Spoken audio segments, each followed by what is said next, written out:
What's going on, everyone? Now, I've already made a video about J-Joe documenting his English evolution. The world with my second album. 这边。 Welcoming. But today we're going to look and see if it's gotten even better, not to mention compare it to Lang Lang.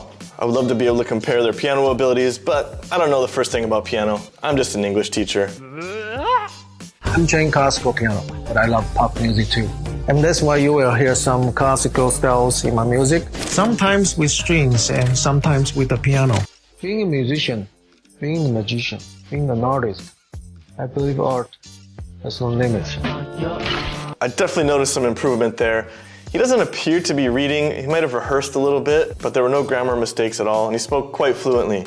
His pronunciation, however, still needs a little bit of work. J-Joe, if you need a pronunciation coach, call me. So Overall, I gotta say, J-Joe is definitely sounding better and better each year. As J-Joe said, he's a classically trained pianist. But how did Lang Lang learn the piano? Let's have a look.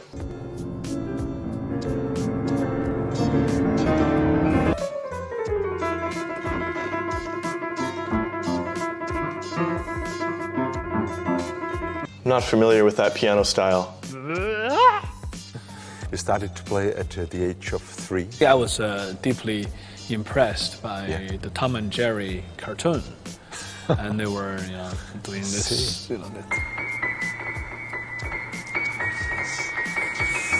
Inspired by Tom and Jerry at 3 years old. Wow. Now I can tell right away Lang Lang's English is pretty good. He's doing this interview completely unrehearsed, but he has spent a lot of time living in the US and traveling all over the world to do concerts. And one thing J-Joe and Lang Lang have in common is that their wives are multilingual. Lang Lang's wife, Gina Alice, is incredible at languages. 원래 문자 쓰는 게 더 편하다. Just in our DNA, and it just makes us feel very happy and balanced. 最近我还合作过和一个琵琶的大师。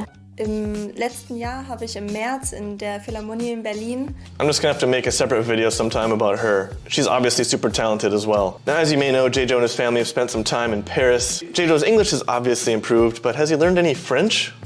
Like one appreciation, even though I collect taste of interesting years, like Domaine Lacroix, 1947 Cheval Blanc, and 1985 Henri Charrier. At the very least, it seems he really knows his French wines. How much French does he actually speak?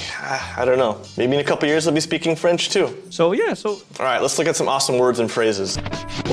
When I was a kid, I played the piano almost every day. My parents both are school teachers. I feel like I was in school 24/7. Great use of slang there. 24/7.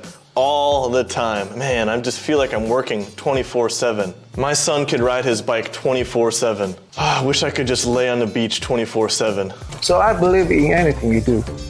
Be open-minded. Be open-minded. The opposite, of course, is narrow-minded, not being open to new ideas or criticism. I like to make friends with people who are open-minded. It's difficult to learn new things if you're not open-minded. My mom was an art teacher. I really enjoy exchanging ideas about art with her. And along the journey, I have met amazing people who got me further into the world of art. The world of something. The world of art or the art world. And you can talk about this with any hobby or interest. I'm really interested in the world of photography. All right, let's check out some words and phrases from Lang Lang. For me, it's very normal. I am not that big fan of. I like sweets, but for me, I have to have a real food. I'm not a fan of something. 这不是我的菜. I'm not a fan of people who aren't open-minded. I'm really not a fan of bitter melon. Are there any Chinese etudes? Is there something like that? something, but I never really played because for my basic training was the Czerny etudes. 什么是 etudes? Piece composed for the development of a specific point of technique. Never heard this word before in my life. Must be a music word. You play everything by heart? Always? Most time, but if it's contemporary music or chamber music, I have scores. Yeah. But traditional standard repertoire, all by heart. By heart is something you memorized. He knows 3,000 English words by heart. He knows 4,000 English words by heart. I've seen this movie 100 times. I know every line by heart. Thank you so much for being in our show. Pleasure. Thanks. Yeah, thank you. Thank you very much. Yeah.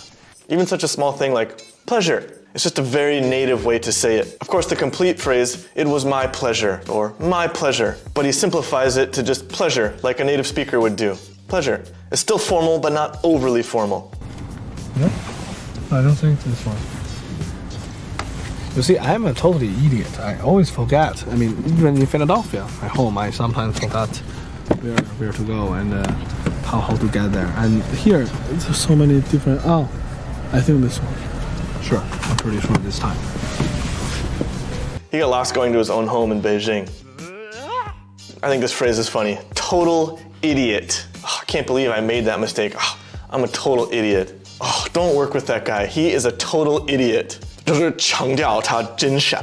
I'm not a fan of total idiots. If he's not open-minded, he might be a total idiot. Oh, I feel like a total idiot 24/7. You think that was necessary for you to become the pianist you are? I mean, yes and no. I mean, for the positive side is that my father really helped me to be focused and to be disciplined. And as you know, I mean, you're a ballerina, that we all need to practice several hours or certain hours to get what we can As achieve. a child. Yes and no. What? 这好像有矛盾吧? So yeah, so This is a very common way to answer a question in English when you want to express that the explanation is not so simple. Not every answer to every question is yes or no, black or white. So if you feel you need to explain something, you can just reply yes and no. In this situation, yes, but in this situation, no. Must be great making videos for a job. Yes and no. Yes, I have a lot of free time to set my own schedule, but also it's almost impossible to take a full day off. At least I'm not working 24/7. So it's a truly extraordinary experience for me to know him and to have the chance to work with him and to become close with him. Truly extraordinary. This is a great phrase when the words really or very aren't strong enough. The mountains in Lijiang are truly extraordinary. This can also be used negatively, like as a bit of sarcasm. The rush hour traffic in Shanghai is truly extraordinary. Overall, both Lang Lang and Zhou are obviously extremely talented and extremely successful. You might say they're both truly extraordinary. I definitely think Lang Lang is much more comfortable speaking English. Of course, it's not perfect, but his pronunciation is quite good and he speaks very fluently. 完全没有任何交流障碍. But with that said, every time there's another Zhou interview in English, I can see that he's improved a lot. That's all for today. What do you think of Zhou's new album? Leave me a message below. And as always, stay safe, stay happy, stay healthy. 我是麦克老师，下次再见。